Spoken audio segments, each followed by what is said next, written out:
우리 찬양 한번 더 합시다. 목사님 은혜 받고 싶어요. 네? 목사님 찬송 은혜 받고 싶어요. 저는 가장 그 노래 못하는 사람. 목사님 찬양 은혜 받고 싶어요.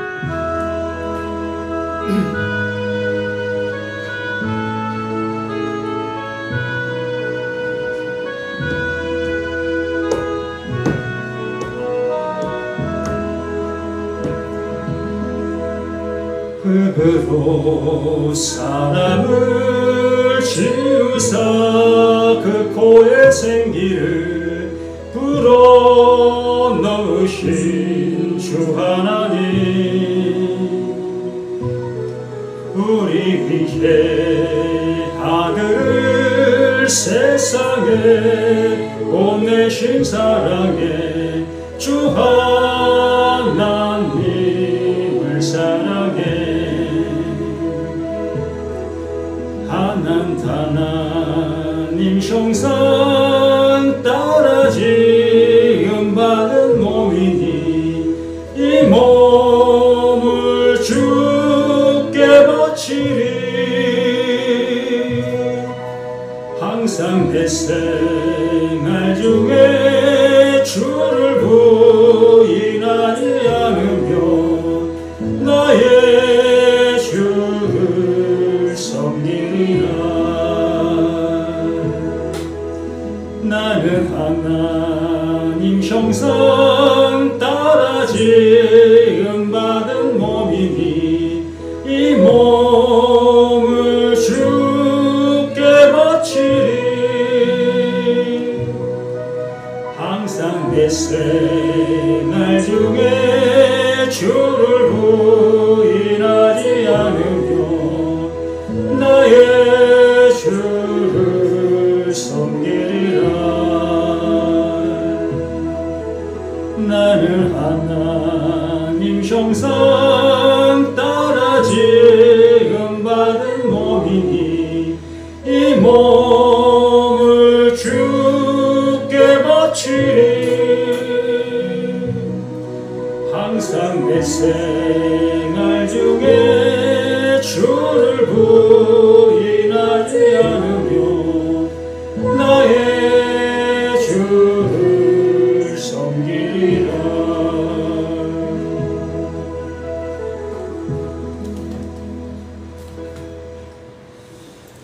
아멘. 내 생활 중에 주를 부인하지 아니하리라.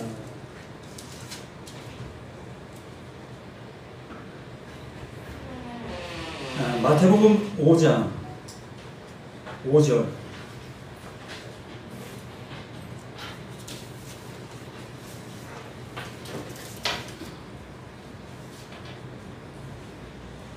마태복음 5장 5절. 우리 함께 합독합니다. 온유한 자는 복이 있나니 그들이 땅을 기업으로 받을 것이며. 아멘. 산상수훈에 이어지는 그 모든 모습이지요.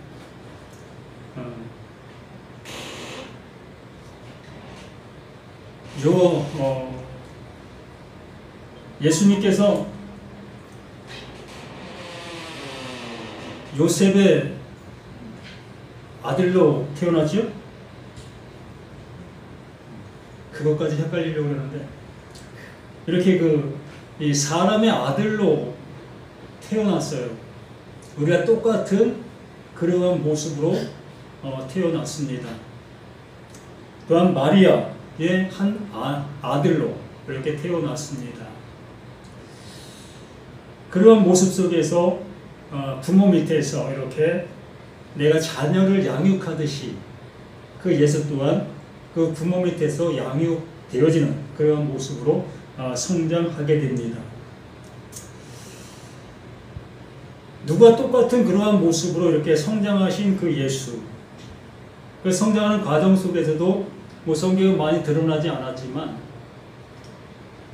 성경 교사들과도 서로 이렇게 그 대면할 수 있었던 그 모습, 이렇게 대면하는 그 모습 속에 어느 누구도 말하지 아니했던 그러한 내용들을 그 어린 예수가 이야기를 했던 그 모습이었지요. 그래서 이렇게 말씀을 나누는 그 모습 속에서도 깜짝깜짝 놀랬던 그러한 일들이 여러 번 있었던 모습을 봅니다.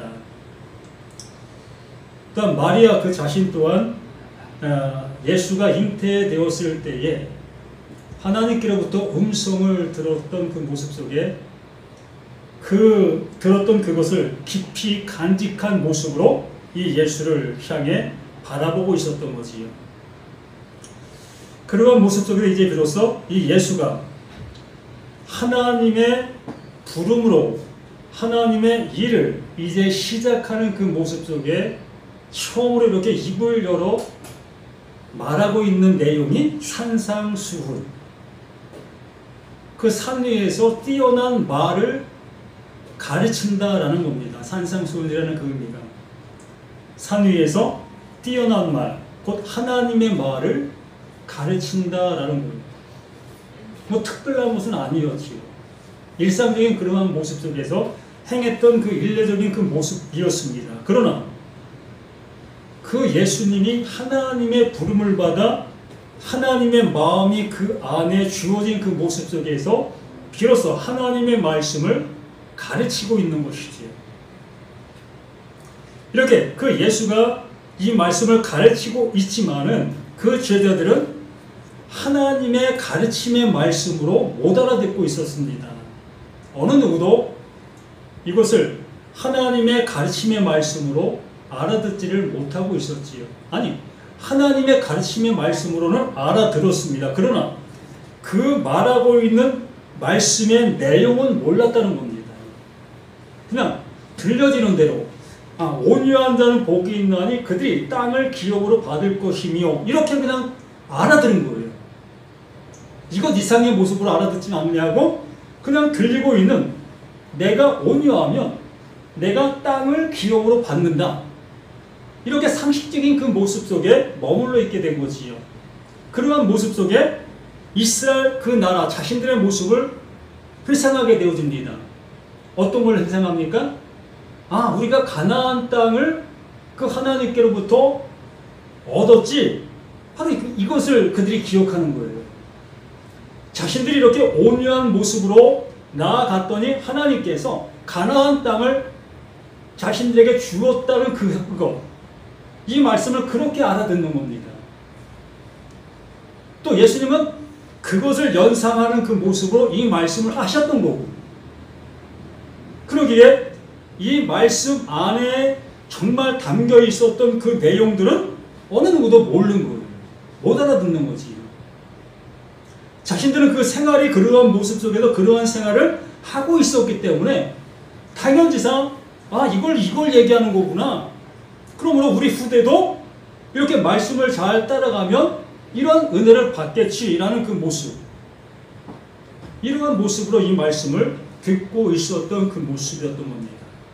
그러한 모습 속에 오늘의 말씀을 우리가 들은 것처럼 그 성령께서 이 말씀을 나에게 풀어주게 되어지면, 알려주게 되어지면 비로소 이 말씀이 말하고 있는 참뜻, 그것을 우리가 알게 되어지게 된다는 것이요. 우리는 거기까지 가셔야 하는 겁니다.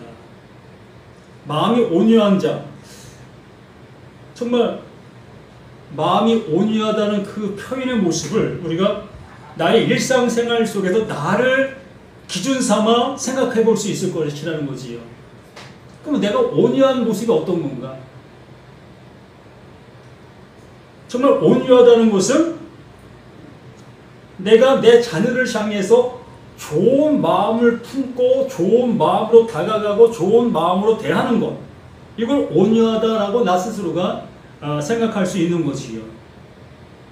말 그대로 자녀를 향해서 악한 마음을 품지 않는 그 상태, 또한 이웃을 향해서 나쁜 마음을 품지 않는 이 모습들, 이것을 우리는 나의 온유한 나의 모습으로 우리는 생각하게 될 것이라는 거죠. 틀린 거 아니잖아요. 이게 세상 속에서 기준되어진 그 모습들이잖아요. 이 세상 사람들 속에서도 온유하다라고 하는 그 사람들의 모습이 바로 이러한 모습의 생활들을 하고 있는 것이니까, 그러한 사람들을 향해서 우리는 참 온유하다, 야, 참 저 사람 온유해. 내가 저 사람과 함께 하니까 나도 온유해지는 것 같네. 이러한 모습으로 우리는 생각할 수밖에 없는 거라는 겁니다. 분명히 그 예수님께서 그 온유라는 그 자체를 우리가 알고 있는 그 온유의 모습으로 말하고 있으니까 또한. 그러나 이 예수님께서 정말 우리를 향해서 말하고자 하는 그 내용은 이 세상 속에 있는 그 온유함을 알듯이, 온유함이 어떠한 것인 것을 알듯이 하나님께서도 우리에게 그 온유함을 요구하신다. 그 온유함을 나를 향해서 요구하시고 계신다. 그러므로 여기에 말한 그 모습처럼 온유한 자, 그럼 내가 온유한 자가 돼 있어야 그 뒤에 것을 내가 받을 수 있는 거 아니겠습니까? 나는 내가 생각할 때 온유하지 못하다고 내가 여기고 있다면 나는 그 뒤에 것을 받을 생각도 하지 말아야지요. 나는 개차반이면서 좋은 것을 내가 구하고 있다면 맞지 않는 것이요. 세상의 이치에도 안 맞는 것이요. 이러한 모습 속에서 그 예수님께서 이러한 말씀을 하시는 이유와 근거가 도대체 무엇일까라는 겁니다. 늘상 말씀을 드리듯이 온유한 자는 복이 있나니가 아니라 복이 있는 자가 온유한 자다라는 겁니다. 이 복을 앞으로 끄집어내시라는 겁니다. 복이 먼저인 거예요. 우리 인생, 우리 모두는 다 내가 생각할 때는 내가 온유할 수 있는 그 모습으로 말할 수 있겠지만 정말 나를 100으로 놓고 얘기를 한다면 정말 100일 사람이 누가 있겠습니까? 한 사람도 없을 것이라는 겁니다. 아니, 뭐 70% 정도는 내가 온유하다 할 수 있는 사람들이 있을 수 있어요. 유별난 사람들이 있으니까 참 덕이 많은 사람이고 또 그냥 성품적으로 부족함 없는 삶을 살아왔고 정말 아쉬움이 없는 그 모습으로 성장한 그 사람들은 온유할 수 있어요. 어느 정도는. 그러나 그 사람도 자신에게 정말 해가 끼쳐지는 그러한 일이 닥치게 되어졌을 때에 내 안에 숨겨져 있던 나도 모르는 그 모습이 나오게 될 것이라는 겁니다. 이게 30%라는 얘기예요. 그러므로 나는 절대적으로 100% 온유한 자가 될 수 없다.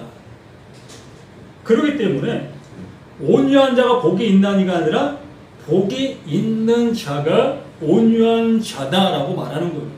그래서 이 복이라는 개념을 처음에 말씀을 드린 것처럼 바로 하나님이 보내신 자, 그 예수, 그 그리스도가 복이라는 겁니다. 왜요? 우리는 이 말씀을 들어도 우리가 들리는 대로만 들을 수밖에 없었던 우리였기 때문에 하나님이 애굽 나라에서 그들을 건져서 가나안 땅으로 입성시키는 그 모든 것들, 그 모습들만 볼 수밖에 없는 우리들이었기 때문에 그러한 모습을 볼 수밖에 없었던 우리들이었기 때문에 우리에겐 복이 없었던 겁니다. 비로소 그 예수가 우리 가운데 오셔서 그것이 무엇을 얘기하고 있는가를 알게 해주시고 계셨던 거지요. 그렇기 때문에 그 예수 그리스도가 복인 겁니다. 그 복이 내게 와야만 온유한 것이 무엇인지를 비로소 알게 되고 그 온유함을 영접할 수 있는 우리들의 신앙이 되어질 수 있다는 거예요. 나의 온유가 아니라 여기는 이 말씀에는 나의 온유를 얘기하는 것이 아니라 하나님의 온유를 얘기한다는 겁니다. 하나님의 것. 나의 것을 얘기하는 것이 아니라 하나님의 것을 얘기하는 거예요.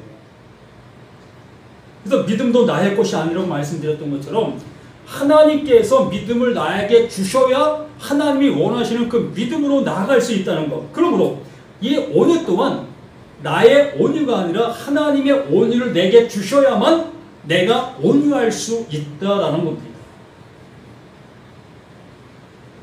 세상적으로는 어느 누구도 온유할 수 없어요.